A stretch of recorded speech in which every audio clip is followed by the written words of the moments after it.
And we are live. Couple people in. And music you are hearing created by yours truly. A lot of these are untitled. So if you're enjoying it, these are just kind of music ideas that I've been using for Minecraft streams. This one is probably the most complete, but yeah, just some music ideas that I've been kind of throwing around. We're gonna go ahead and hop on in. There we are. Hey, all right. So,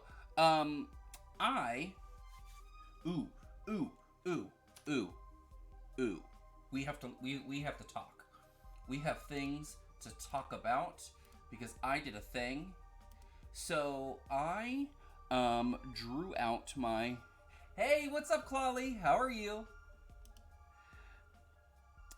So I drew out my base that I want to have for this season, and yeah, I'm gonna throw a picture.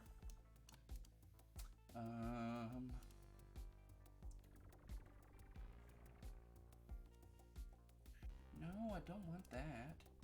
I want just the image. Give me the image.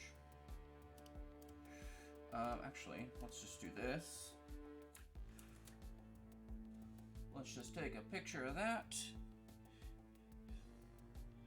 Oh no! You made 7 diamond. At least you'll have spares. Like, I'm sorry to laugh, but I hate when that happens. Oh wow, that is no fun. I feel for you.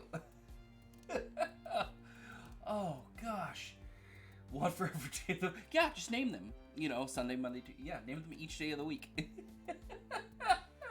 That's really bad. I feel sorry for laughing, but that's so funny. Oh my gosh. Oh. Right?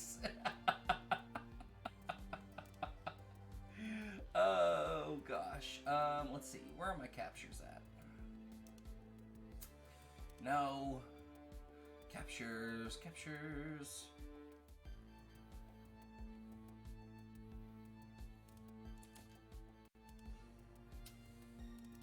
Alright. Sort by date. I need to clear out this folder because this folder is getting nuts. Alright. Let me edit this picture real quick to filter out all of the things so you can just see what I want you to see. Crop. Where's my crop? There we go.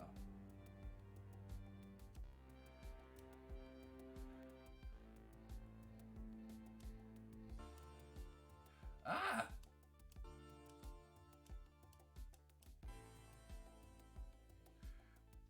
I hate using, and I'm just using the Windows built-in editor, and it's awful. It's just, the cropping just slides all over the place. Okay, and then let's, no. Save as base idea.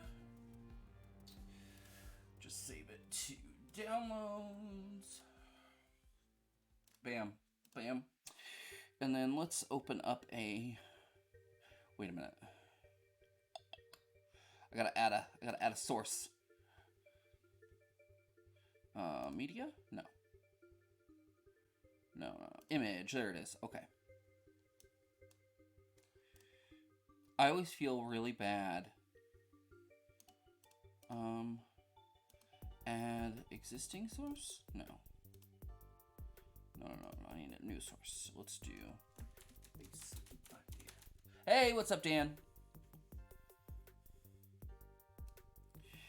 I hate having to like add stuff while I'm streaming because it drives me nuts. All right, so yeah, that is my base idea. for the server. So, one of the big things is that you kind of see. You can't see my cursor. About to head to bed, but I'm just working on some overlays and such. Oh, nice. Yeah, I've thought about.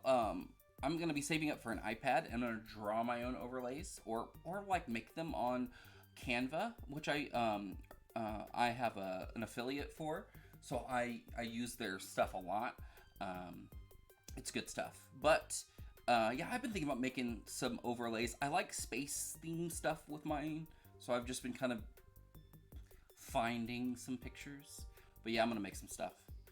But thanks for hanging out before you go to bed. But yeah, so this is my base idea, and so it's very kind of. It's gonna be mixing a lot of different styles. You got kind of that bent shape to the roof. At the top, gonna have a chimney, gonna have a tower, and that kind of diagonal line that's going up is going to be like an outside, like single slab stairway. The smaller tower is gonna jut out a little bit. Then there's going to be a little section that sticks out. That's gonna be like where the kitchen area is. And then as it walks out to the little, like, almost looks like a porch or like a big balcony with a roof over it. That's going to be like where I make a little garden area. But yeah, I'm going to be really landscaping, building up some of the island. That little box that looks like a little house to the left. I'm going to be shooting stars slowly in the background and such. Also, oh, thank you. Yeah, I was waiting for my kiddo to get off the bus today, and I just brought my sketchbook outside and sat on the porch while I was waiting for the bus, and decided to sketch out a base idea, and I'm really happy with it. I want it to look like it was definitely built, not trying to take apart the landscaping, not trying to take apart the area around it, really just seeing a hilly or mountainous area and just building off of it. That's what I want to kind of draw from there. Thank you, Clawley. But yeah, I'm really digging just big builds, and this is gonna be big. Like none of that's to scale. So let's go to here. And let me just quickly hop into creative so I can show you guys kind of where everything's gonna be. So my house is there. This is gonna be where it is. This area right here. Oh, okay, Claudia, I'll see you back in a minute. But it's gonna be like right in this area. So I'm gonna be building this way up with dirt, like way up with dirt and stone and cobblestone. I'll probably push out into here a little bit, but this is going to be massive.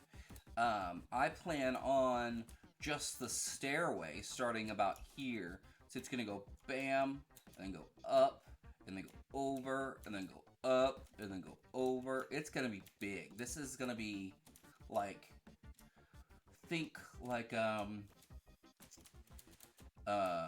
Hogwarts like size. It's gonna be a big kind of almost castle-esque house, and I'm super pumped for it. But yeah, so the whole idea behind it is to kind of draw from different style and aesthetics and see if we can blend them nicely. So yeah, I'm super pumped. That's gonna be my reference for a lot of my base building. All right, there we go.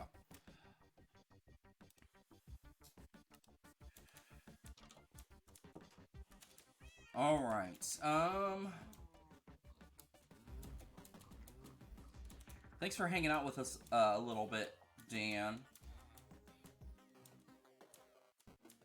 So I got my villagers to breed a little bit, and I don't know, like, I could only get them to make those two, and it was a pain. I didn't have these trapdoors there, and so the baby villager just kind of spawned on the bed. But that was it. So, like, I don't know if I should remove the beds entirely and just have the baby villagers just spawn right there and just have them walk off the edge. I don't know. It's we're gonna press pause on villager um, integration for a while. I got pumpkins. I went out searching off stream. Got pumpkins, and I've been hard at work. I want to fill up all this with seeds, and this with seeds before I make my massive pumpkin and melon. Oh, I am in. I'm in creative still. All right. There we go. But yeah, I want to have all that before I make my massive farms. Like make big pumpkin and melon towers of like hoppers that just auto harvest. It's gonna be great. And then I had the trees here right next to each other, but I was getting a lot of lossage of saplings, like getting I was operating in the red essentially with birch. With this, I was operating just a little over the black. Like I was just one or two over net, or one or two net on spruce, and then I was operating in the negative over here. So I want to space them out for now until I build up kind of a nice big amount of saplings. That way I can take that risk of sometimes you get as many as you need, sometimes you don't. And I know you don't need water, but I like that kind of aesthetic of the water around a planted area. That's why I like this so much. But yeah. Well, we are going to start building up the area, the land. So we're not going to care that it's going to turn to mycelium, because we're going to eventually flood it all to be grass later, once I get Silk Touch. So let's get a good outline.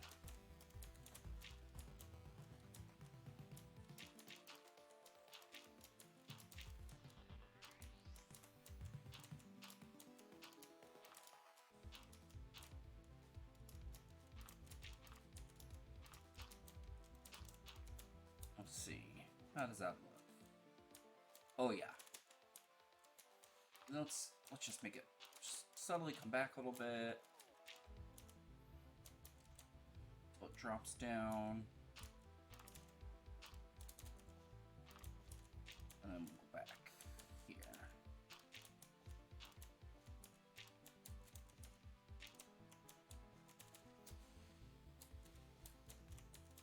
Yeah, that drawing didn't really give you guys the depth that I was going for. But yeah, this is gonna go from, well, and it's hard to kind of convey because, you know, it's gonna have a lot of height to it as well. So it's gonna slowly creep up. Over here it's not gonna be as high. It's gonna be underneath the house. This is gonna creep up and be like right up next to it. So let's creep this up a little bit.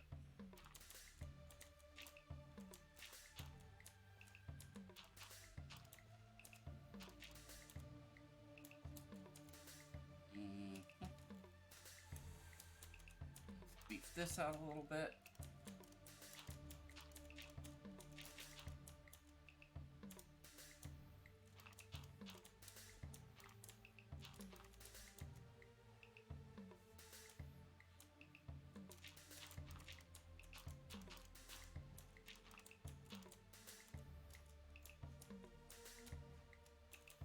So I also went online and put my seed in and tried to look like a seed map, and I tried to load it with emits, and it just wasn't working. It wouldn't load it for some reason. But I did find another one that was just in browser, and there is not a jungle very close by. Like, it's a trek. A big trek.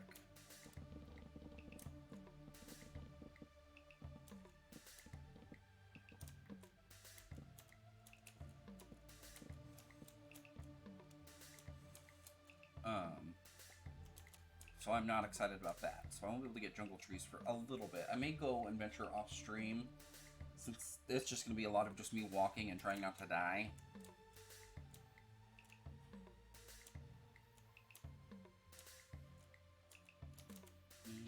Let's do a little bit over here.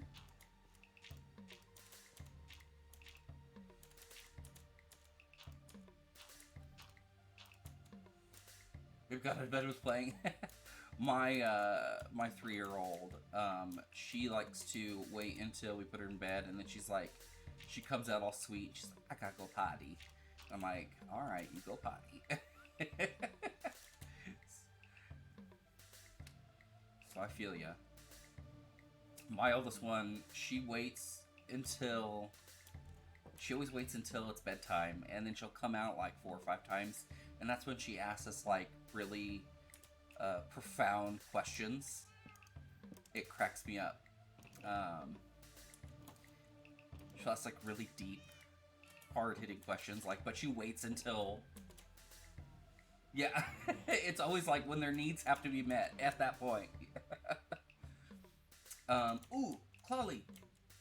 Meatball, and Burrito. They're my cats. Meatball and Burrito.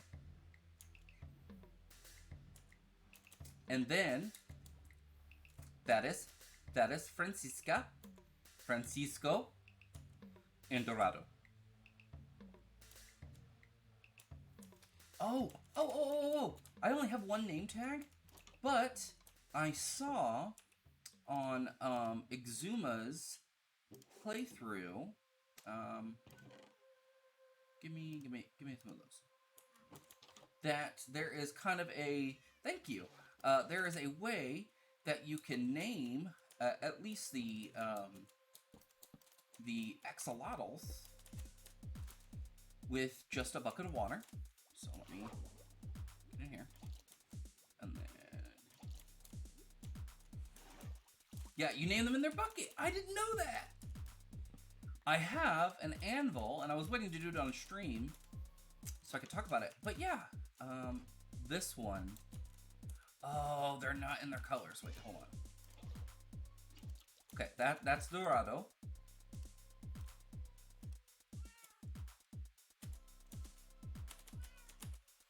Dorado. And then this one's gonna be Francisca.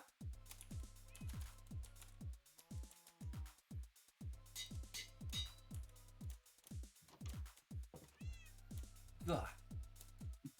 Scared me. There's Dorado! Get in the water. Get in the water, silly.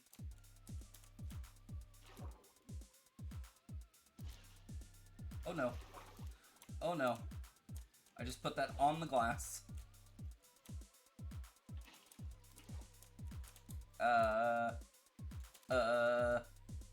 Catastrophe. It's like the problem with waterlogging things.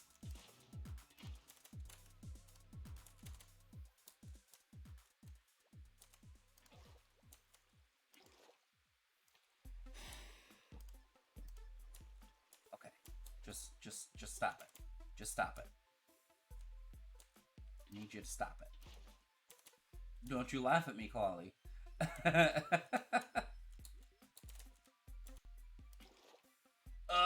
And now, okay,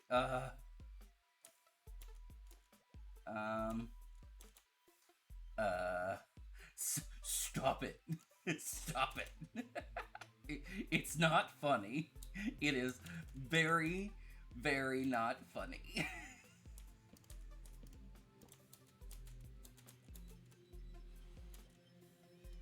Okay. Can I do this? Okay, wait. No!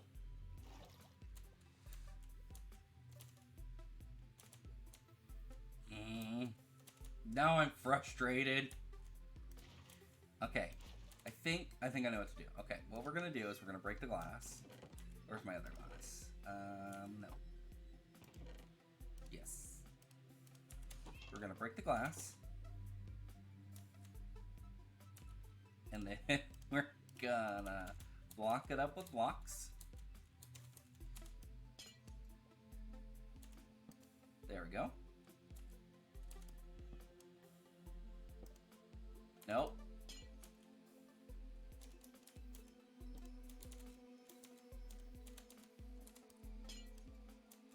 Get out of the way. All right. Now that I'm frustrated,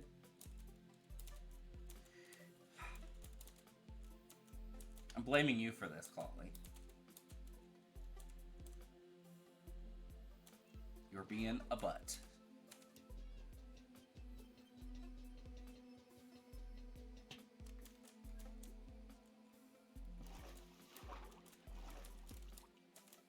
Okay.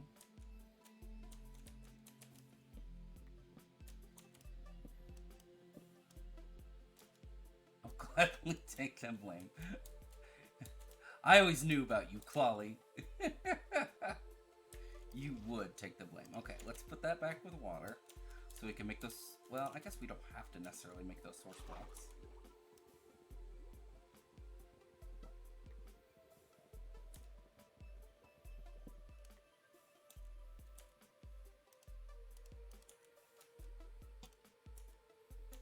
No. Why aren't you waterlogged?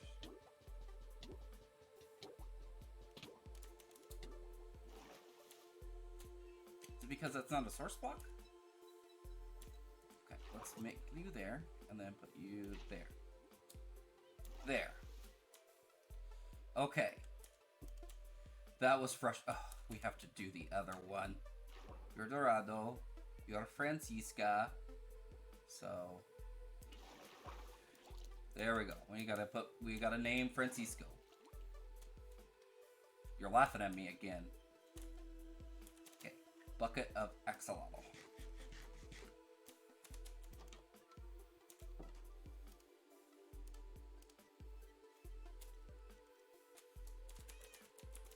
Francisco. Here they are. They are my friends.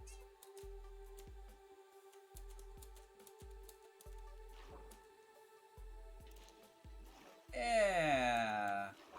We got Dorado, we've got Francisco and his sister Francisca, who I can't get her name to register. Oh, there's Francisco. Is it because you're over there? Can I move you so I can see your name? Or is it because I renamed your bucket? Oh no, there it is. Okay. I was worried for a second. I was like, something would go wrong. Okay. I'm really sad now because I used my glow ink sacks to make those glow, and it's not like you get that back once you use it. But it's for my babies, my little lizard babies. I had to kind of explain what an axolotl was to my kiddo. So I was like, oh yeah, I got axolotls. She's like, what are those? And she's like, what are axolotl? I was like, axolotl. I added data pack and resource packs, some vanilla tweaks for 1.17. So, hoppers are now directional. They're supposed to have the arrow on it. That didn't work. They're supposed to have the arrow on it. It's got meters up there so you can see how full they are. My stuff in my offhand is a little lower. Stems are now colored stems, so you can tell if it's a melon or a pumpkin. Bushier leaves, so it gives more of a 3D effect. And then I added mob heads. So in here, got a wandering trader head. No llama heads. No other heads. But I do have my wandering trader head.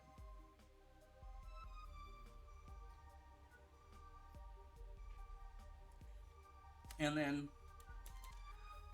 I heard that you can grow more of these. None of these blocks, but the What are they called? What are the things? Little bumpies. What are the bumpies? Dripstone. The pointed dripstone. I heard if you have water on it, it'll grow down, I think. So yeah, I just put that up, so we'll see how that works. I have my vine growing station, because we are going to use a lot of these and use them in crafting our mossy cobblestone and such. So we're going to make sure we have a nice big supply of these. And I made this too far back. I can't reach those. So, oh well. But I've got nice 2 layers that I can harvest from. So no big deal. How was your day today, Clawley? You have fun at home with the kiddo?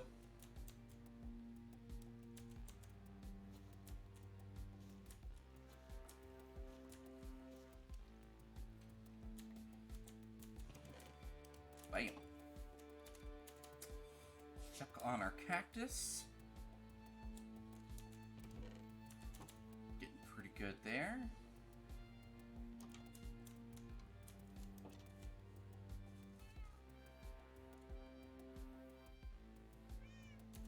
Oh yeah, I don't fault you on that.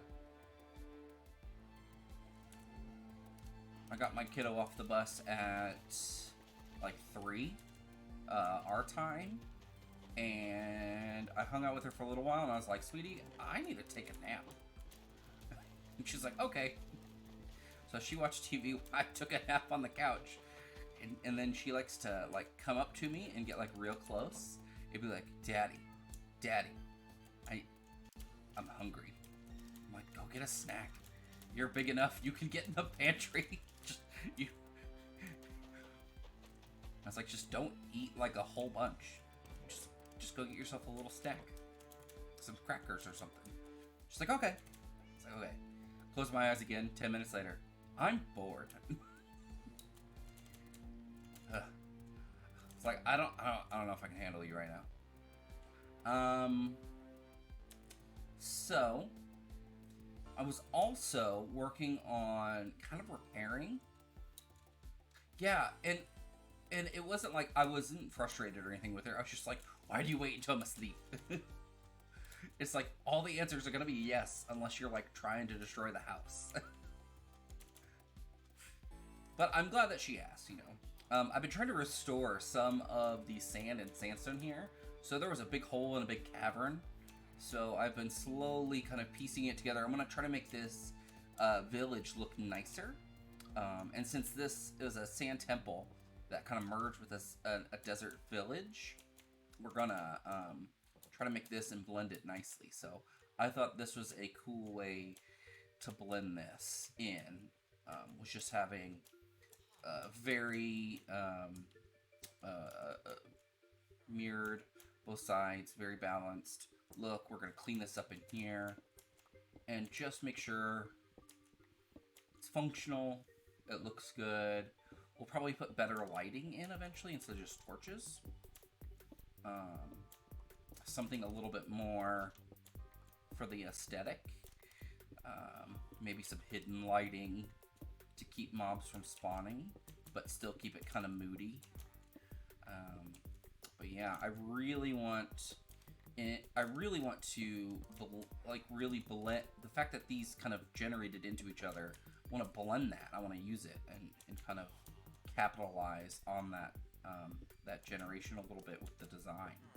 I think it'll look really cool. But yeah.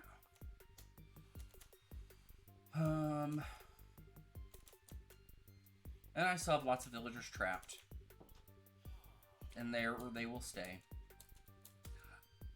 I died a whole bunch by golems. Or iron golems. It was no fun. Oh, I also made these. Do we like these? It's simple. And eventually I think I'm going to use like either glowstone because of the yellow and that, or just a red, like a redstone lantern with a sunlight detector on top, or solar panel on top. Like, I like the orange, because I like how it pairs with this very well. I like this. But I don't, like, I think this works for now. And we can always upgrade it later. Thank you, Chloe. I appreciate you. But yeah, I want this to look nice. And I want this whole area to just, like, it can look purposefully, like, broken up and kind of disheveled. But I still want it to be purposeful. I don't want it to look gross because the generation was weird or something.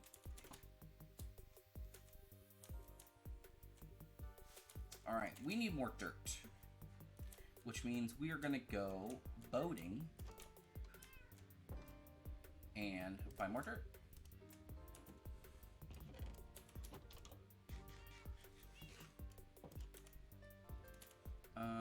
We're going to bring a bed with us. And then we will keep this. And this.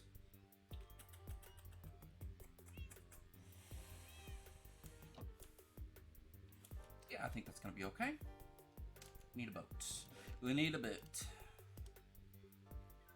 Yeah, I have some moss and cobblestone that I collected from the spruce forest. I've got some glow lichen from caving.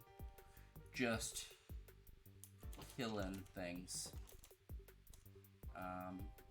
Let's harvest these berries before I go. And this, I've gotten a lot of berries from these. So like once I'm able to get some wolves back, not wolves, foxes. Once I'm able to get some foxes over here, like that's gonna be awesome. We're gonna be able to have a lot, like a whole line, and starting out on the second line. Once this is filled, we'll get some foxes and we'll build a nice farm. I think these have to be exposed to sunlight, or with the foxes have to be exposed to sunlight. So because they sleep, and things. So we have to do that. I believe there's a boat already over here. But we'll grab a boat just in case. Yeah, there's a boat. Actually. Alright. So we're gonna go dig dirt. And we're gonna do it right here. No, we're not. No, we're not. We're gonna go somewhere else. We're gonna leave that there. We're gonna go to this area here, just because it's pretty close, and that means that our treks back and forth won't be huge by any means. But there's enough block variants and like mob variants that we'll still be able to interact with different things. And there's lots of just naturally occurring resources. So if I run out of like torches or anything, there's caves over here. There's lots of trees for wood. So, yeah.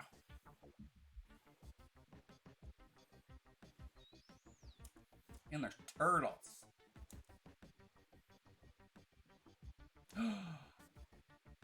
I forgot about you guys. Yeah. I didn't know wolves did that. Clolly, did you know that wolves did that? They shook off the water? That's so cool. Oh, but I forgot I had these guys over here. I had some bones when I was wandering around, and I was like, oh, maybe a little teleport. Nope. So we may take the long way back and see if we can get our friends over there. Yeah, I have 4 puppies.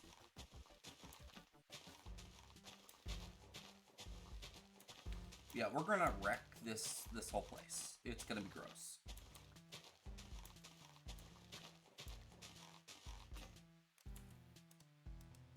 Nope, didn't think this through.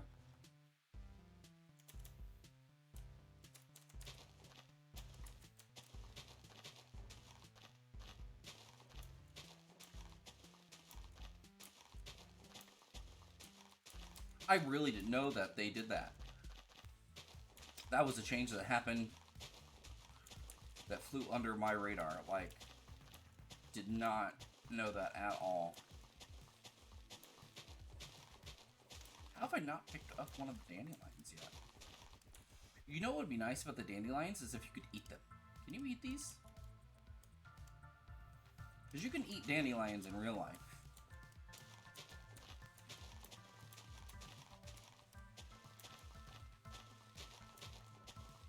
I mean, there's lots of things that you can eat in real life that you can't eat in Minecraft. Like, if they made squids into a food resource as well, like if they dropped, like, calamari or ink sacs, I think that'd be really cool. Like, if they lower the amount of ink sacs so they could add dropping one calamari, I think it would be really cool. Would it be as farm efficient for ink sacs? No. But it would make a different resource, a different food resource, and you could have a farm that hits two things at once: your food renewal and ink sacs.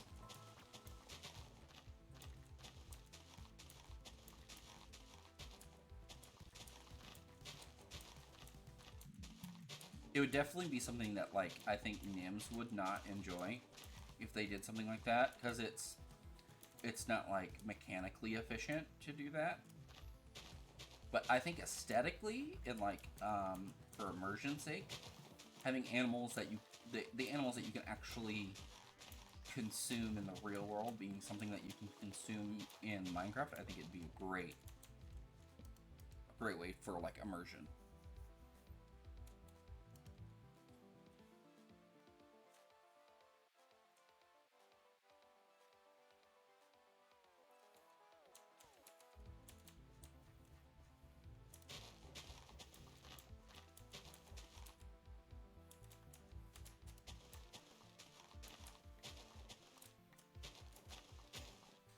So, oh no, that's not good. Okay, let's let's just make a bunch of stone shovels then, I guess. Since I did not come prepared. Look, a fox! His tail is so bushy. Alright,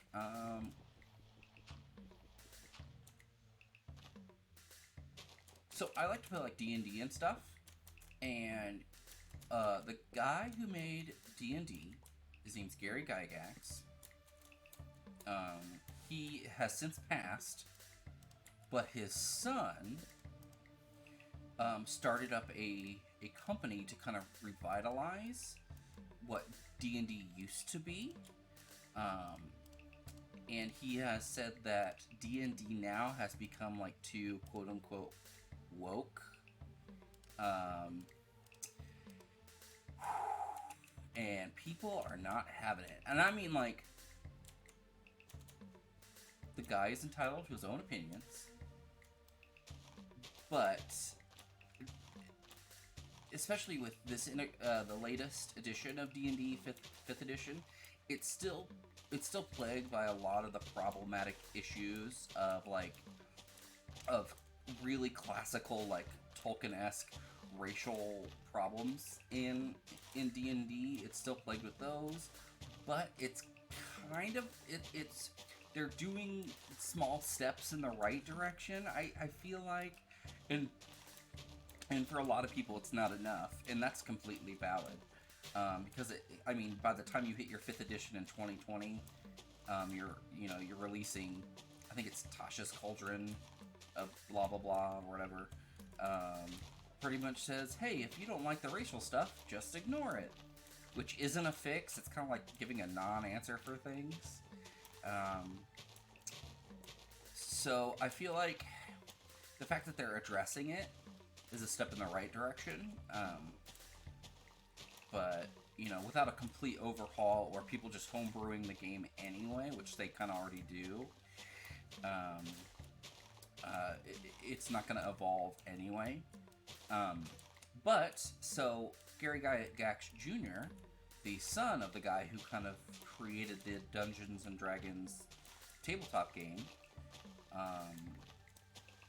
franchise, I guess, at this point, has he's going to be kind of like creating his own stuff that's not going to be as accepting and diverse with that kind of thought behind it, I guess, because he's criticized, especially D&D in general and 5th edition as being too woke, which I think is ridiculous.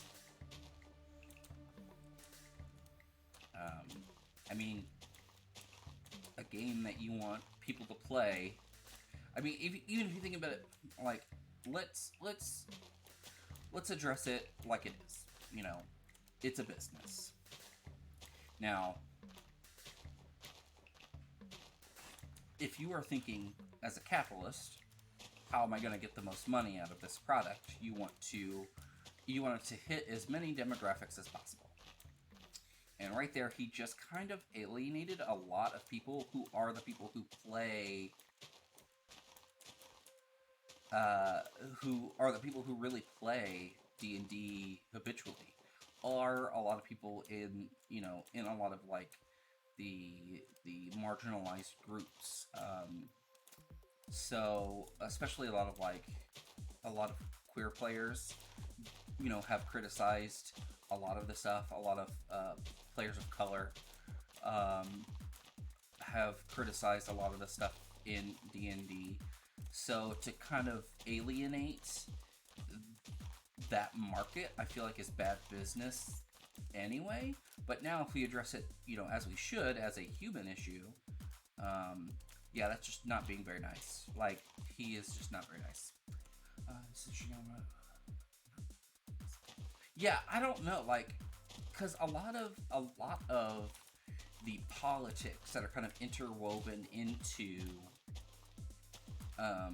D&D and the racial and racist components is pretty stereotypical. Like, think of like the really heavy stereotypes that are in like Harry Potter. Like, that to me, I feel like is a good example. Like, the bankers in Harry Potter are little goblins who are obviously a really, really bad racist depiction of people of the Jewish faith. So, like, there's a lot of things that are like that. There's a lot of things about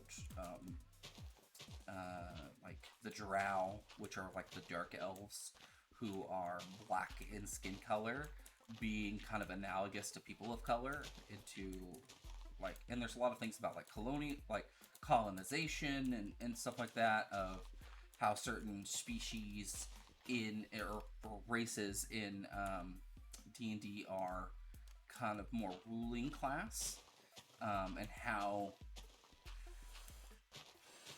and kind of like where the symbolism of that kind of goes, and it's pretty obvious. It's one of those things where if you kind of read through some of the lore of it, you're like, oh wow, that's really like, that's very outdated. And some of it comes from Tolkien, and Tolkien has even admitted that in his before he passed, he admitted that a lot of his writings were based on misconceptions and stereotypes when he was creating his versions of elves and things like that, on how he interpreted mimicking modern day politics into it. It's kind of like people who are saying that like Dr. Seuss has been canceled. The government canceled Dr. Seuss, they banned him or something, and it really wasn't anyone else except the Dr. Seuss company, the publication company who owns the rights to his books. We're like, you know what? We don't want these books to be in print anymore because of how they depict certain groups of people, which is interesting because I believe one of the stories, Dr. Seuss went back and revised anyway when he was still alive. He revised it. It was like more racist and he made it a little bit different. He made it a little bit, I guess, better. Um, by kind of removing some of the racial components of it, but so he knew that, oh, I messed up and I was being real racist. But a lot of people who are upset by that really don't want to hear that answer. They just hear people being censored and throw a fit.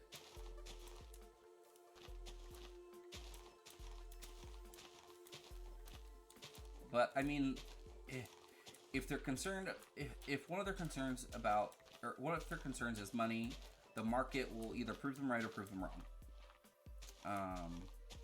And we as consumers, there's not really, with late stage capitalism with the late stage capitalism we are in, there really isn't any ethical consumption. Like, even as much as we like to go green and go with companies that align more to our ethical ideals, I mean, it's all still like capitalizing on a lot of really horrible things.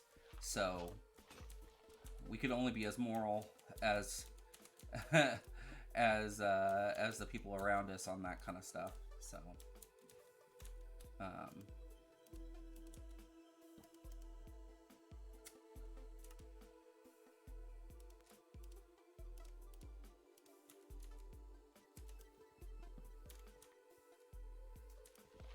but I liked playing D&D. I stopped playing with a group just because I wanted to focus on other stuff right now, and but I enjoyed it when I played. I like to play other systems just because it's like, here's the mechanics, go do your own thing. That to me is more fun. When you get to be a little bit more in charge of everything, I find that to be more enjoyable. Because then you're not like restricted to the established lore. You can create your own world, or use any other world and just use the mechanics to represent it.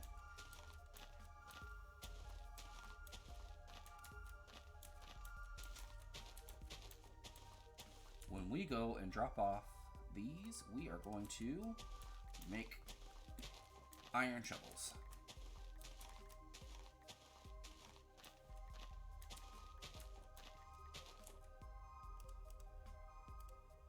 I don't need you either.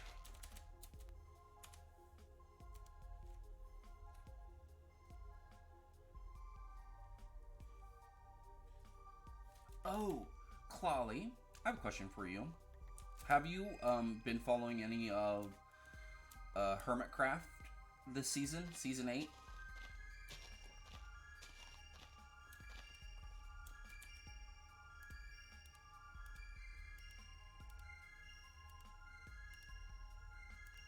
Oh, okay. Yes, me too. I'm loving Gemini Tay, um, and Pearlescent Moon. Like, adding two girls, or two female creators, I think is fantastic. There's only, a couple of female creators on RetroCraft, and adding two more, and they've all kind of grouped together, and it's like this big girl power, like, moment that for like their first episodes, I thought it was awesome. Yes, they did. And Gemini Tay is like adorable. Her voice is like like when you hear Disney princesses speak at Disney parks.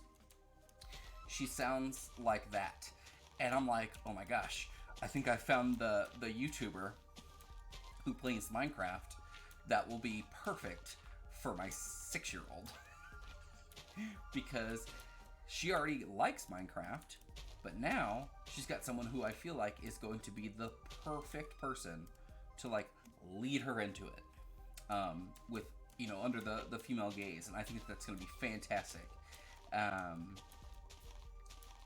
But yes, did you see what are the news about Zombie Cleo?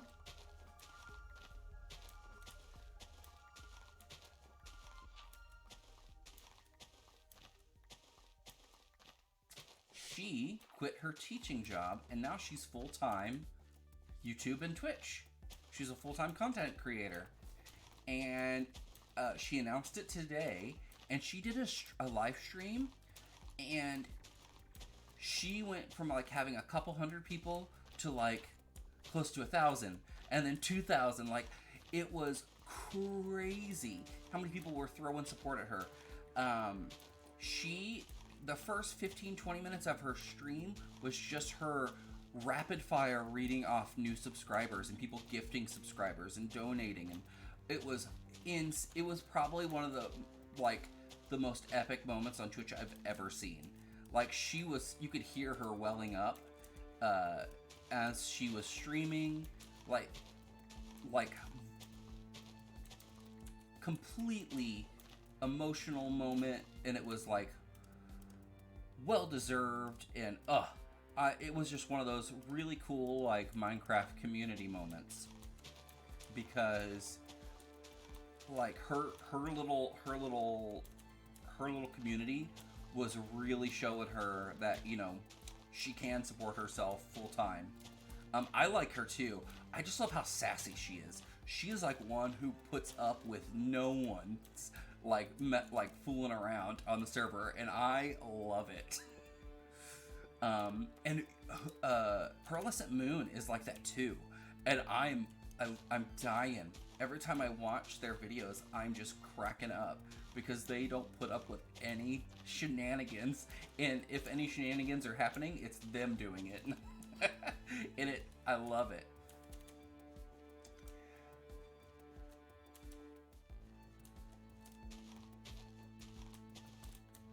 Like, they definitely take charge, and it's awesome. But yeah, I'm super excited to see what they do, because Pearlescent Moon is a big creative builder. I watched a little bit of her stream today, and she was showing off some of the stuff on her creative world, and it is intense. Like, especially because she was saying that she built a lot of it by hand, and I was like, that is super awesome, because she made like this giant dragon. She's made a whole bunch of stuff, and it is all insanely detailed. And some of like her house designs that she's made are really, really cool. Some of them, she was even saying, aren't really like her styles that she likes, but she did it anyway. Oh, she was on Green's design team? That makes perfect sense. Their styles mesh together very, very well. I want to put you in the boat. Here, hold on.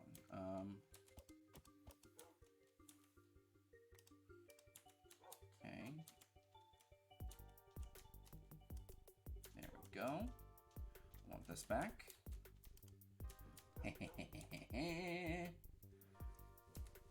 She was on Green's design. Yeah, man, that makes perfect sense, because their styles complement each other very well. But yeah, her designing, I like.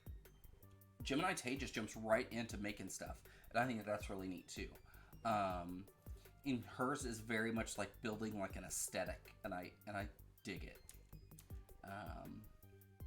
So I'm very anxious to see what they do for season 8, for like overall designs and stuff.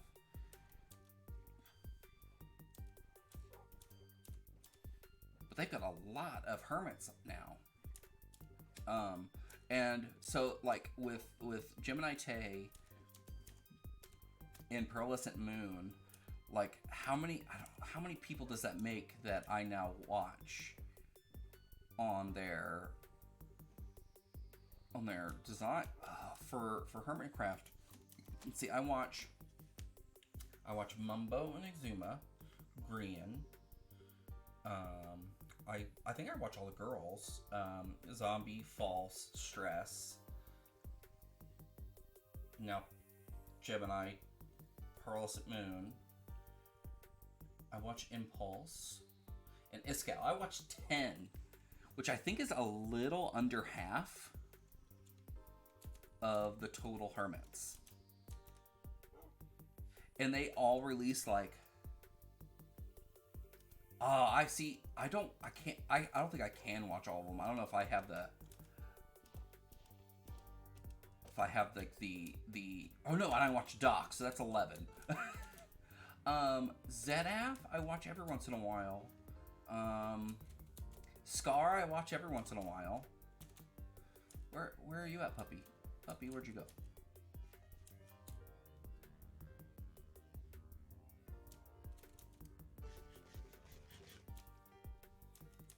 Come on. Come on. Oh, I watched the recap too. Yeah, like I have them while I'm doing work on my computer. I usually have them going.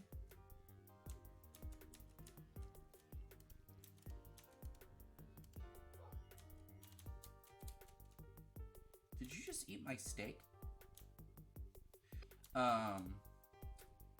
Like I have them playing while I am on my computer working, but like I still like actively watch most of what they're doing because they're just right here on my second screen. I don't know why he's not coming over, but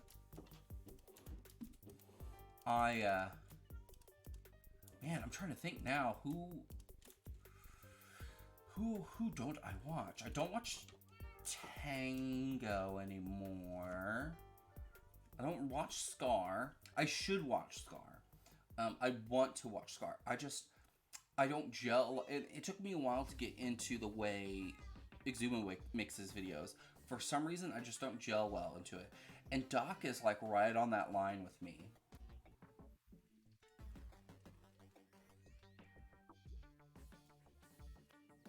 I love Scar's builds. I love seeing his builds. Like sometimes I'll just kind of pan through his videos to just see what he makes. His build style is like, I'm very envious. But you are exhausting, puppy. Exhausting.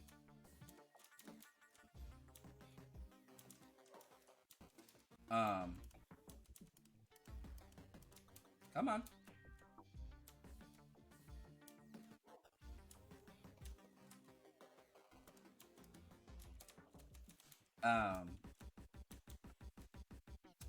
Let's see.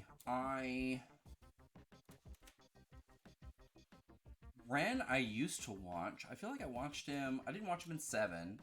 I did watch him in 6, though.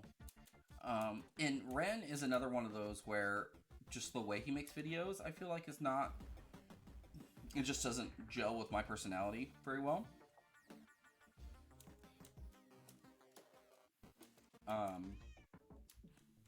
Like, it took me a while to get into Exuma's videos. Oh gosh. It wasn't until, like, middle of season 3, I think, that I started to watch him.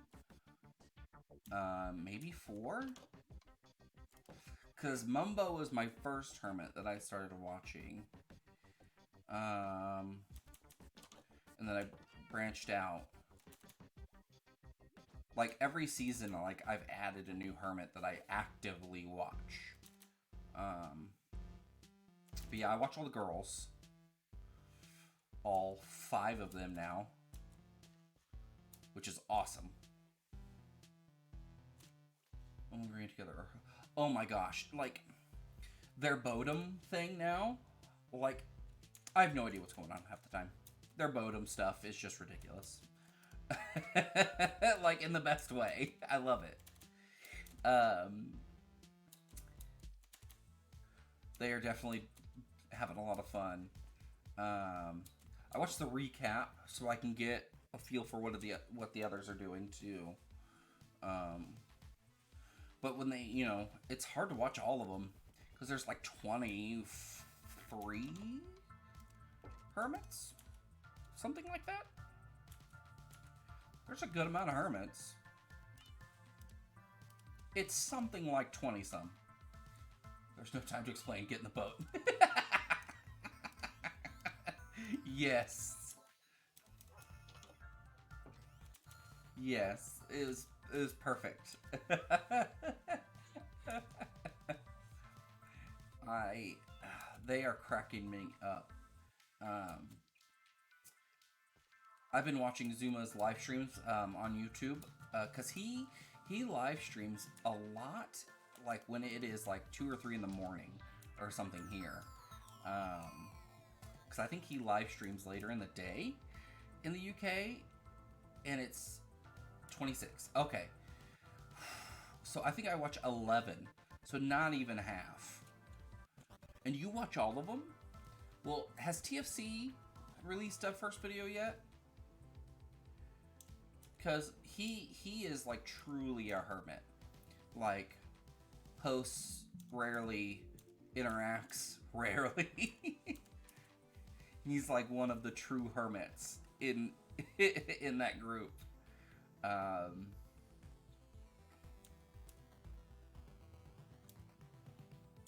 okay. Oh, and like, so I watched like all the first videos and everything like that, and then I look at Twitter, and there is huge drama. Yes, I was aware of that he had some health problems, and I guess the rest of the hermits kind of banded together and chipped in for some of his health costs and stuff, which is that's super awesome of them. Like, they didn't have to do that, and the fact that they were totally willing to do that is awesome. But yeah, but did you see that there was like drama already with the like the start of the season? Like with the because they live streamed the start of the season, and another YouTuber that was on Hermitcraft, I think, for a while. Did you hear about this?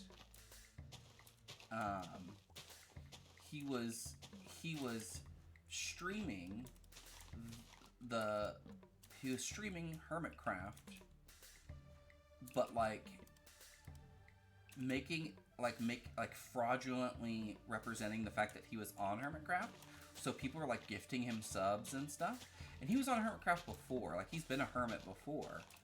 But yeah, and I was just like, whoa.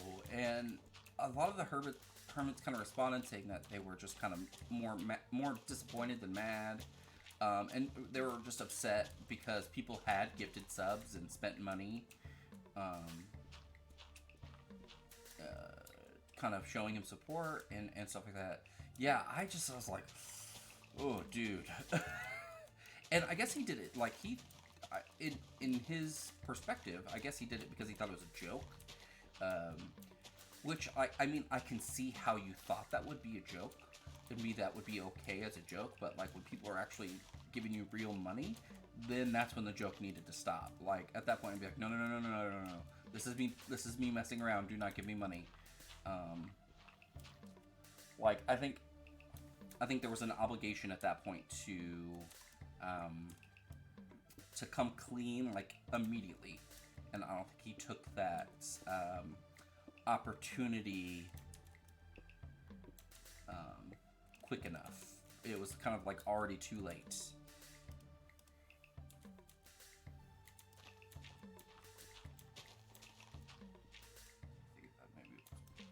Yeah. So like it was like a joke because he got caught almost, but again, like I don't know that YouTuber and streamer, so so I don't know like what their humor is. So like this is just conjecture on my end. But like from a viewer's standpoint, it looks crazy.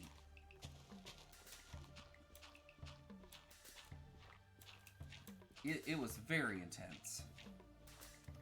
But yeah, I follow most of the hermits on Twitter.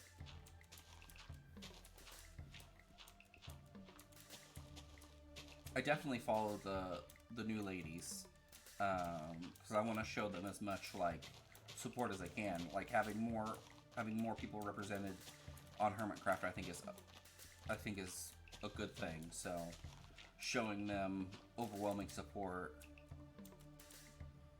I think, is super important. Um,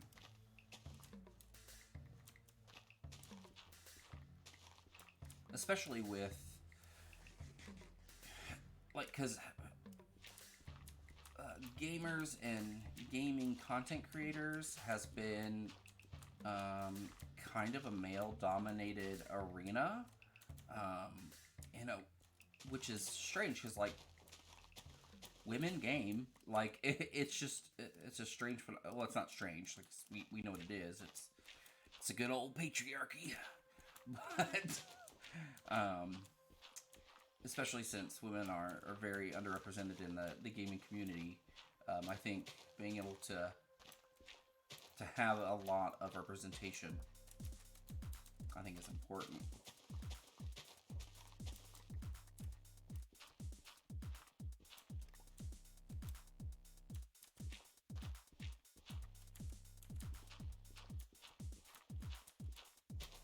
I want to dig up the copper so bad.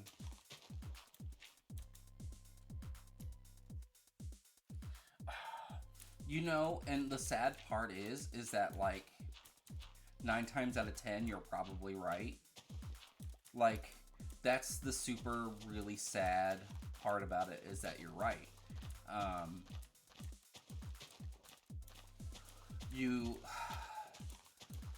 like, a lot of people have this preconceived notion that female gamers aren't real, and then you have people who are causing a stir over hot tub streamers, and I'm like, those people aren't pulling views from real streamers, um, because the people who watch that content are going there for that content. They're not coming from watching someone who is. They're not coming from an active, from an active Call of Duty community to um, to they're not going from an active Call of Duty community streamer to a hot tub streamer in one sitting. Like, if they like a streamer and they're gonna watch that streamer, they're gonna watch them. But if they want to watch girls in bikinis and hot tubs, they'll watch them. And the thing is that there's nothing wrong with chatting. Like, that's the reason why Twitch has the just chatting feature, or category. It's because sometimes you just want that kind of almost conversation with someone. I like to stream because it's like, to me, it's like you're sitting on the couch with your friends playing a video game. Like, when I was a kid, that's what we would do. We would hang out at each other's houses and play video games. One person would play, we'd all just kind of hang out and take turns and stuff. If you're going to feel good, or you're just a fake gamer pro. Oh my gosh. Ugh. Yeah. That is, unfortunately, a hard truth. Like, and there's even a lot of, like, condescension within gamers about Minecraft. Like, when I say, hey, I'm gonna stream Minecraft later, they're like, Minecraft? I'm like, shut up, this game is awesome. Just because I don't want to shoot things for an hour doesn't mean it's not a real game. Like, don't get me wrong, I like first person shooters. I think they're a lot of fun. I don't, there's enough people who stream, like, Call of Duty and stuff like that. But, there's kind of a meta around shooters and kind of being a proponent of gun violence and things like that. And if I'm going to do games like that, I'm definitely going to have warnings and going to talk about, constantly talk about how it's fiction because it needs to stay fiction. Just because it simulates real life warfare does not mean it needs to be translated from game to real life. But a lot of people will be like, oh, that's just too woke, you're just being too sensitive. I'm like, you know what? That's okay. You can have that opinion about me. It's not a correct opinion, but that opinion is not based in truth. It's not based in factual evidence. It's just based in just your opinion about people who don't want to do what you want to do, and that's okay. You know what? We don't all have to be friends with each other, but we can be friendly with each other. And I don't hate shooter games. Yeah, I am. God, and I am very much a millennial. Like, oh man, I was watching something on TikTok where they were making fun of the fact that millennials will put ellipses in text conversations and messages and emails and stuff, and like Gen Zers will be like, why are you putting dot dot dot everywhere? And I'm like, because that's where the natural pause would be in real life if we're really talking. It's to kind of emphasize a pause, but they don't do that. That's not a part of their generation's culture. And to me, that's strange. It's not bad or good. It's just strange. But on TikTok, they were making fun of it. Like, they were like, I don't understand. I was like, oh my god, I fall into this category so hard. And like, and the thing about being like a woke millennial or whatever is like, a lot of the reason why I want to be like, I don't think being woke is an insult, is the fact that I was a shitty kid. I was kind of a dick, and I don't want to be that. You know, I don't want to blame it on my upbringing because the time period in which persecution exists doesn't excuse its existence.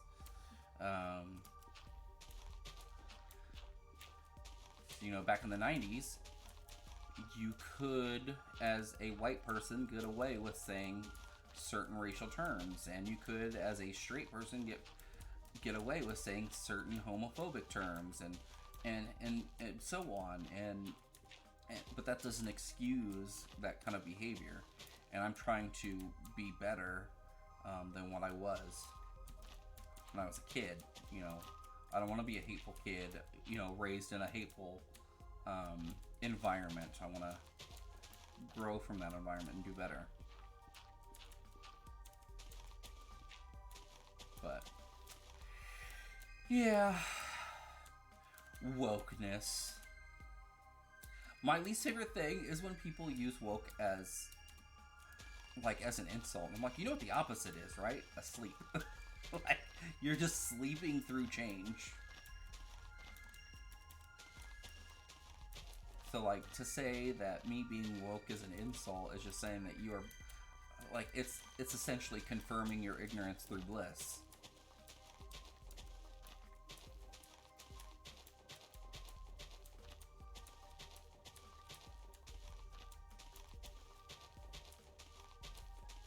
But you're a millennial too, Clawley, so...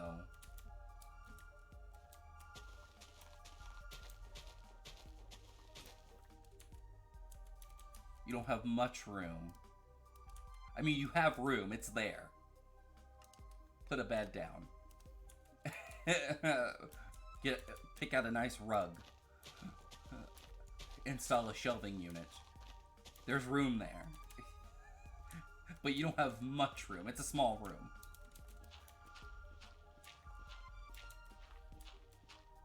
It's like New York real estate. It's not a lot of room, but there's room.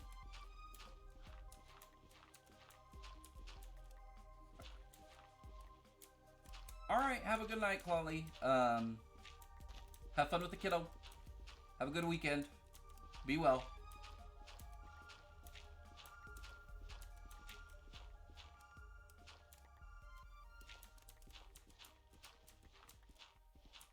See ya.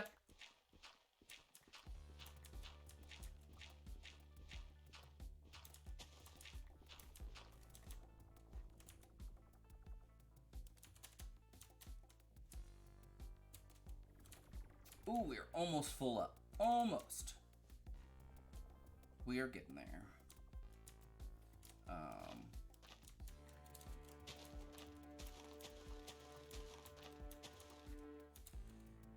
Can't wait to go through all these songs and, like, redo most of them all.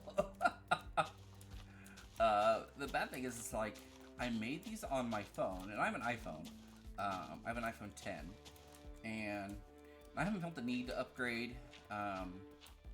Like when the 11 came out and stuff, I was like, oh, that's nice. New cameras, everything, but not really enough to make me want to upgrade. Then the 12s came out, and I was like, ooh, those are nice. But now the 13s are almost out. Or 12S, or whatever is going to be the name. So I'm probably going to wait for that to get a new one. But anyway, I made them on my phone, and on GarageBand on your phone, you have a sequencer for all the percussion, which is awesome. Sequencers for percussion makes it really, really easy to make and edit percussion parts on the fly.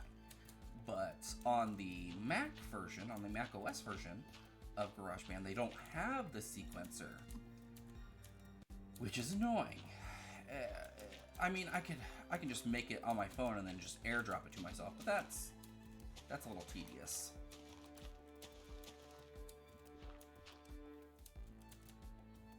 Which is probably what I'm going to end up doing. I don't know why I'm complaining. I'm just going to end up doing it anyway.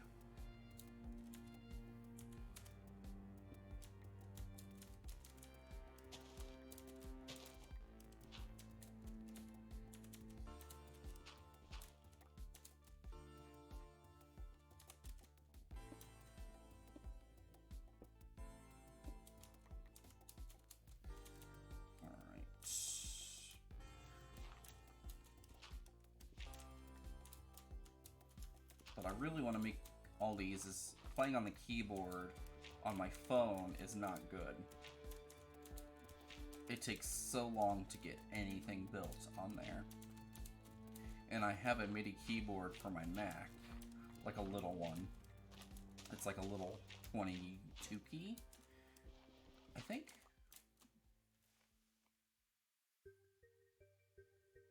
It's like 3 octaves. That's easier for me to distinguish. It's like 3 octaves,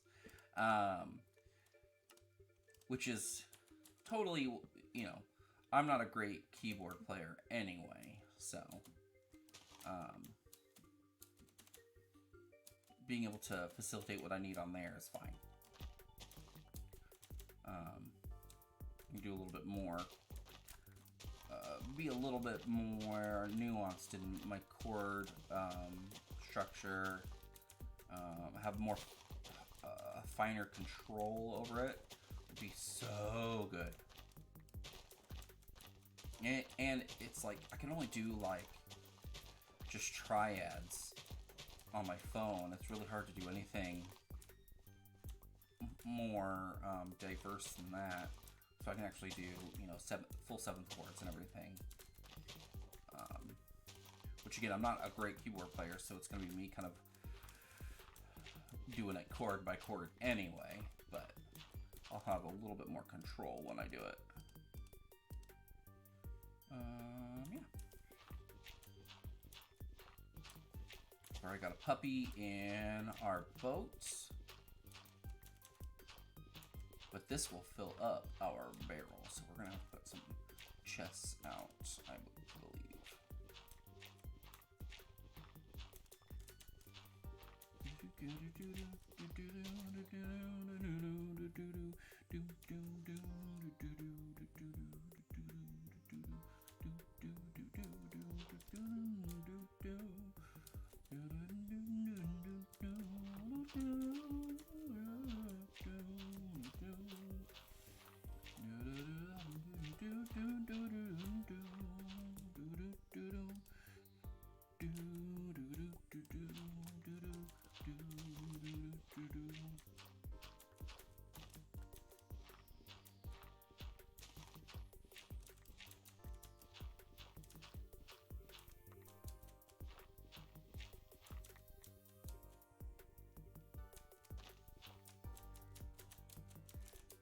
Yeah, alright. Try to sleep.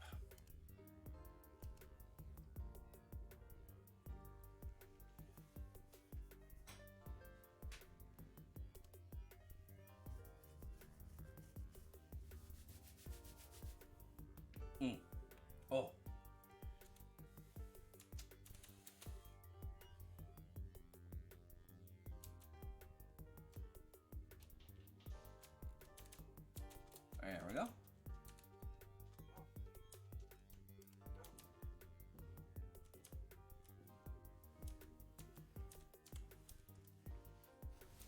Maybe next stream we'll go to the Nether.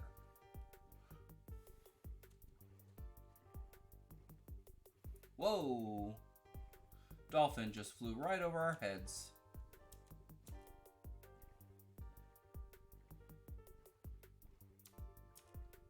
Look at that weird generation. It's like almost an island under. So weird. This sea definitely had some very strange generation in its chunks. It's chunks.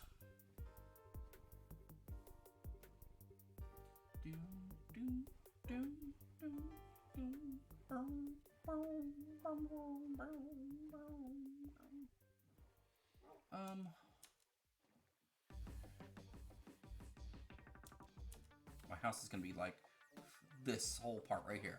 It's gonna be fantastic. I'm excited.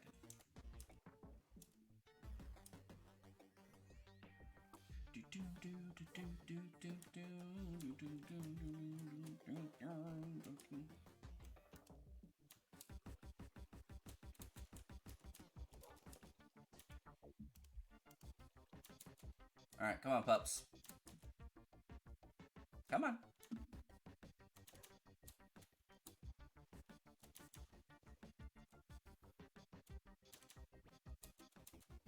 He'll get over here eventually.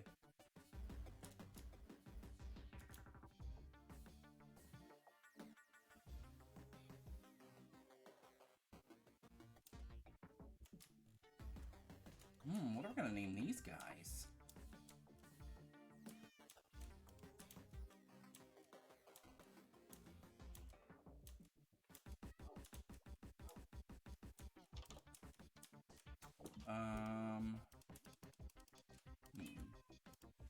Bam.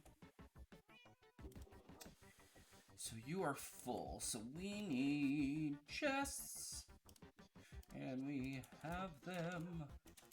We have the chests. The chests. Chests.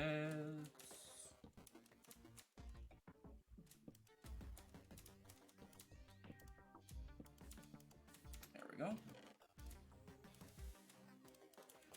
Grab the others.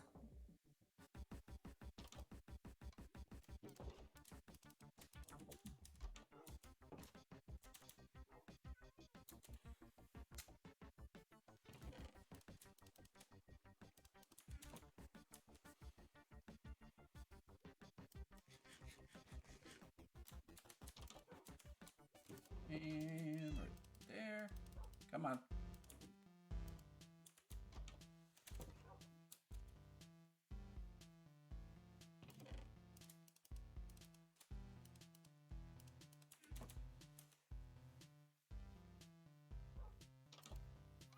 Make some more shovels.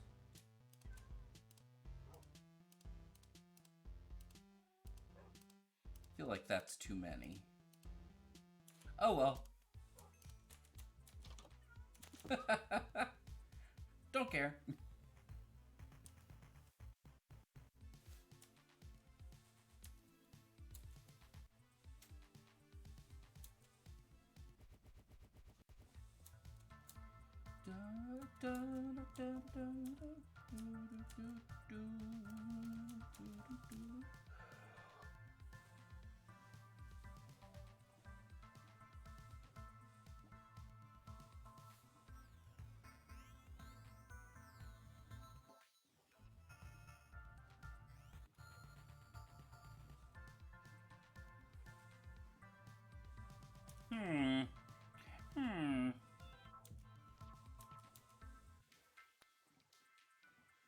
Ooh, I turned my fan. I'm all toasty.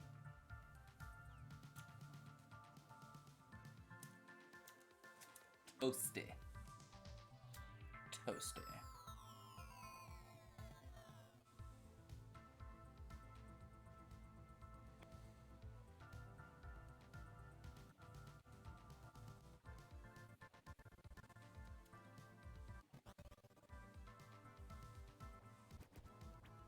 You ever like look at your thinking face and be like, why do I think like that? I just saw it in the delay of the stream. because I have it right above Streamlabs, and I looked and I was just like this, going, like, my thinking face is not attractive.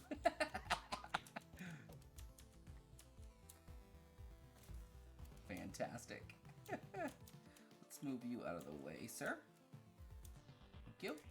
Can I move you? There you go. Now you're safe. All right.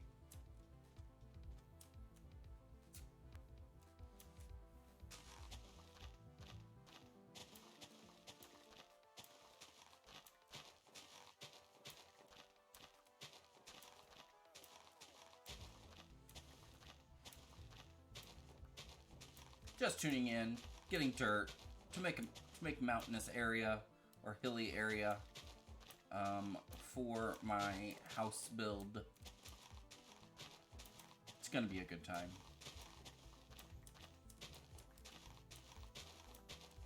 I'm excited. All right, let's do some filling up here. You go away. You go away.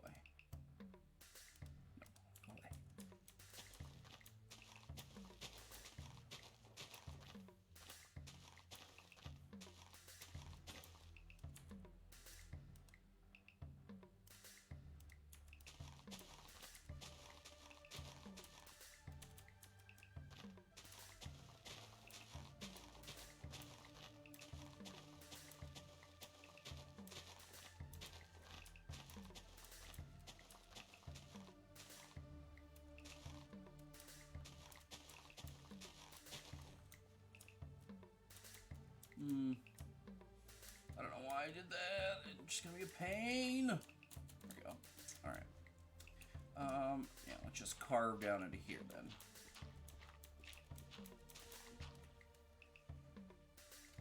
Getting another beverage. A barrage of beverage.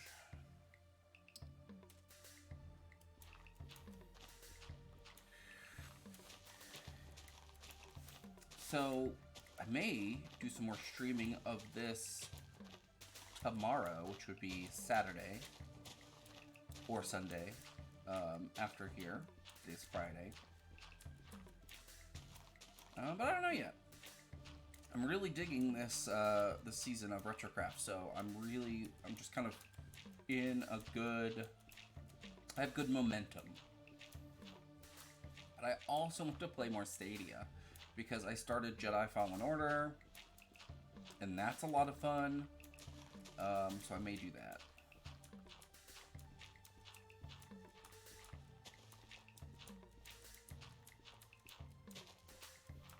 I don't know yet.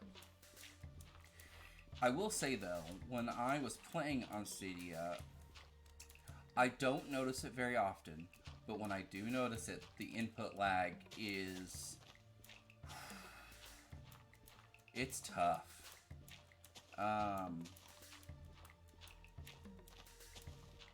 And I'm on Wired. Like, I played... when I first got Stadia, it was when the service first was live, because I was a founder, and I was playing, and I was like, okay, I'm gonna push it to its limits. So I just did on the Chromecast on my TV, and I was like, okay, let's see what this can do. And so I went and I played Destiny 2. So not only is it a game that is being cloud ran, but it's also a multiplayer game. And it was rough. Like, it was like trying to play online from like 2006 or 2007. It was rough. It was like trying to do online multiplayer back then. It was not good.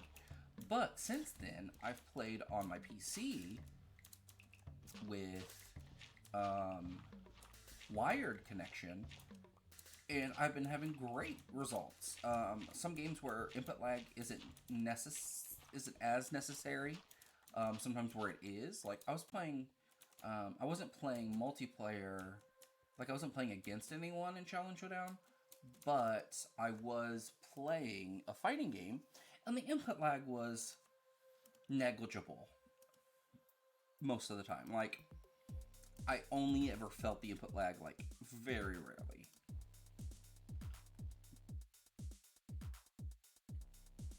So, but I was playing Jedi Fallen Order, which the assets are of a higher fidelity, which makes me wonder about kind of the future of Stadia and other platforms like that, because I know that even with xCloud, like, Microsoft hasn't got it 100% figured out. I've heard it's good, but it's still cloud-based gaming. And PlayStation Now, I've heard, is okay. It's all kind of the same. Like, when it's good, it's fine. But when it's bad, it's like, it is justifiably, you can be justifiably critical of it.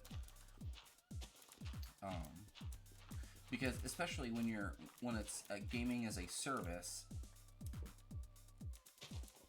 when the competitor is a device that can run the game with full assets with very minimal lag based on a player's home equipment. And honestly, the people that invest in xCloud or invest in Stadia are enthusiasts right now anyway, in my opinion. I don't know what the numbers are, but I would imagine that not a lot of casual gamers or people who, are not super competitive or not super, who are not enthusiasts, would be spending the money monthly on a gaming service. So they probably go to GameStop and buy their games, which, again, nothing wrong with, but that's the competition. And I pay for Stadia Pro, and it's fine, and it's not super expensive. It's like $10 a month. If it were any more, I wouldn't pay for it. I have Luna, Amazon's cloud-based streaming, which I have yet to try. I got like a promo code because I applied for it, and because I was gonna like beta test it, and I was like, man, do I want to jump in, or do I want to wait until I get the actual controller? Because that way I can have the full Luna experience, and then like maybe I could do a review over it. Maybe make a video for a change on my YouTube channel. Whatever. But I got the controller in, and the controller looks like a remold of a Nintendo Pro Controller. Now, the Nintendo Pro Controller is a great controller. Fantastic. Very comfortable.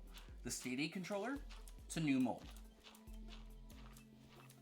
Amazon Luna's feels like an attempt at a Nintendo Switch Pro controller. And I'm like, okay. It comes with batteries. Amazon branded batteries. 3 AA's. I'm like, okay. But it also has a USB cord. And I think it's USB-C, I think. If I end up ever doing the review of it, I'll mention it. It's either USB-C or micro. If it's micro, I'm gonna complain. Just forewarning, I'm gonna complain. But I'm just like, why not have an internal battery? Like, it's obvious when they package Amazon batteries that they want you to keep buying their batteries. Like, it's such an obvious like play at, hey, buy more of our stuff to play our stuff. And I'm just like, oh no, you're doing this wrong. You need to make it seem appealing to the consumer. Like, you shouldn't be making it, at least don't make it this obvious. Jeez, like, I feel like they know it's a risky and costly venture for them now anyway. So which is why they're taking like very minimal risks when it comes to controller design. Having batteries in there instead of lithium batteries that can be recharged. And the controller was still like $60. It's like, oh my gosh. So it's obvious that they're going in with very little risk on the peripheral side of things. Now their servers there may be a lot packed into it. It may be a really reliable service. Are they going to have a better like stability rate than Google's Stadia? I don't know. I'm gonna see if there's a game that is either the same or comparable to both, and like do just kind of feel testing, because I don't have the equipment to do any official calibration, because I'm not that kind of a tech person. I'm gonna go by what it feels like on a consumer level.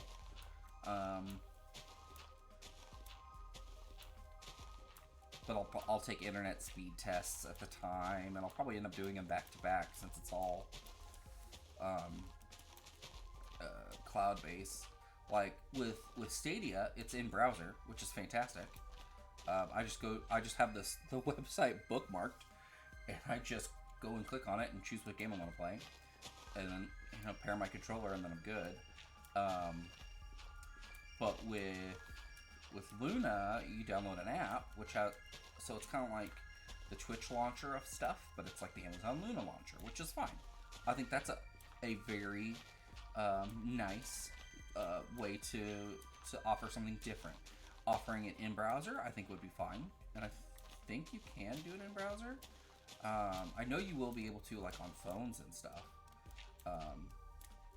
especially on iPhones, just because there's a lot of contention going around with Apple's App Store, and how they let certain apps interact with their hardware because of like what kind of cut they take, which is a different conversation. But I don't know, I'll test it out, and I think it'll be okay. Like, I don't have high hopes for it, just because Stadia works really, really well. I haven't tried xCloud.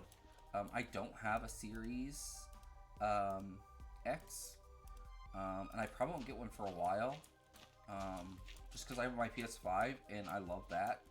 I'm a Sony gamer mostly anyway, and then when I'm not playing on it, I either play handhelds or retro systems or my PC.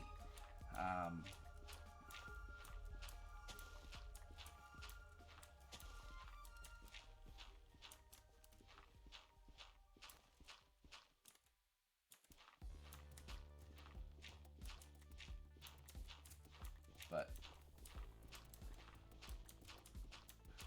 the Luna controller is purple, which is part of their color branding. I love the controller colors for Google Stadias. They have an all black and an all white, which are great, just like basic things to have.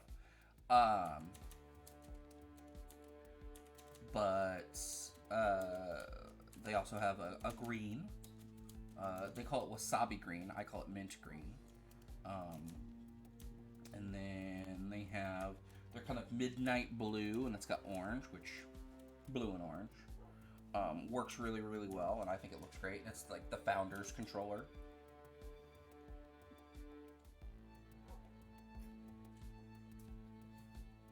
And I have like the mint green one. I don't have the and I have the Founders controller and the all black one, but I don't have the all white one. I'm gonna end up getting it eventually, because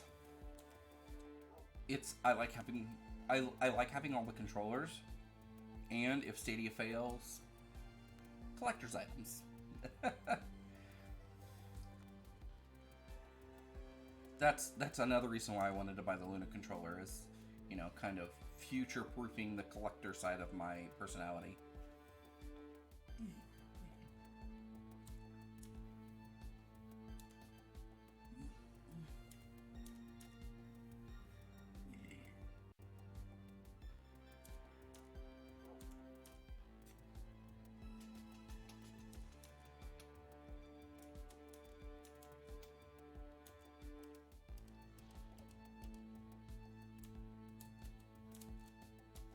Come on, pups.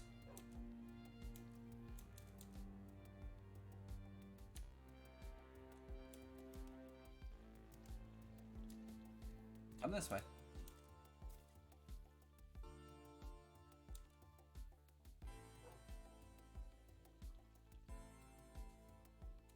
What are you doing? All right. Have no idea what that dog is doing.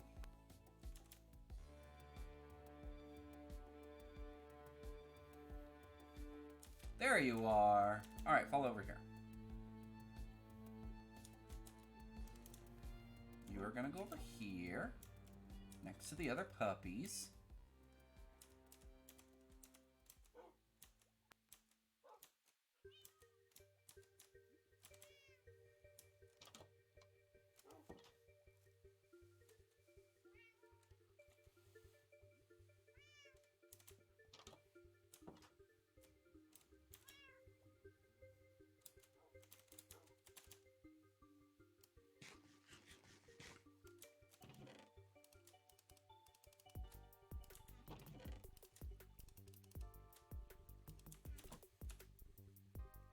Let's go grab that boat before it despawns.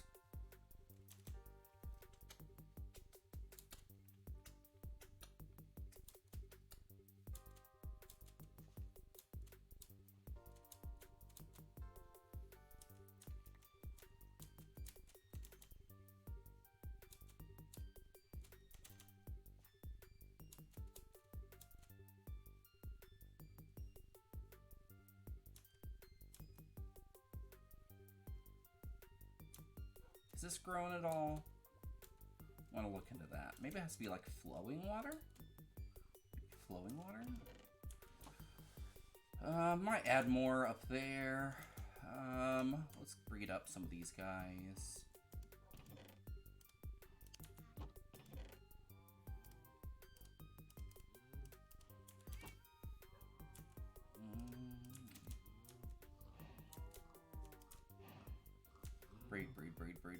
Breed. Here, let's hop up here. Let's get more of these guys. Cows.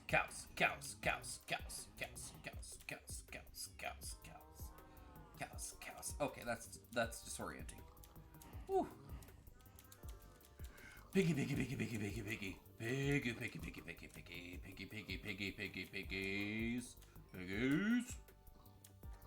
Piggies. Alright, let's give you the rest of these. Do something with that.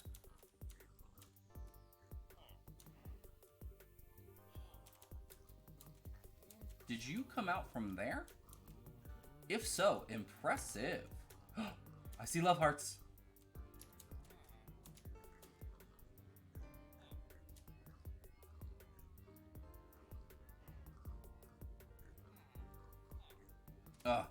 It's probably these.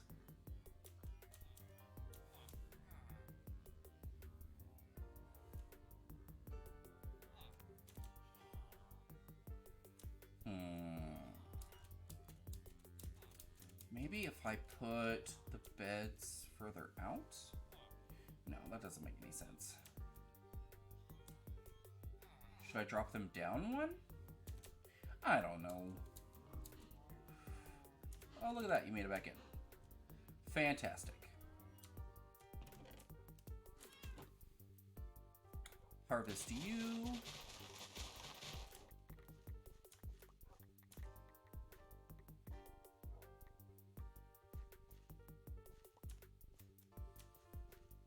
Alright.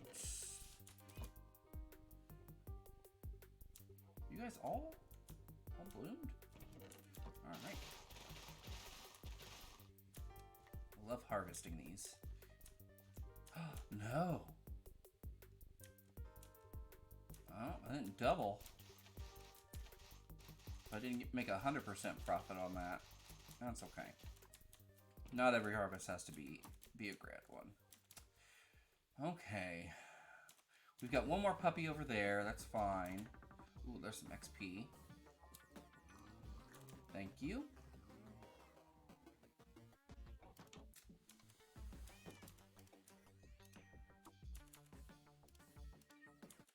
All right. Ooh, ooh, ooh, ooh. There we go. All right. And thank you for watching. Thank you, Dan, for tuning in. Thank you, Clawley, for watching and hanging out with us for a while. Thank you to everyone that was in here who may not have said anything. Thank you all for watching. Hit me up on Twitter, Instagram, Facebook, all at Mr. Retro. That's MMRRETRO. That's 2 M's, 2 R's, ETRO.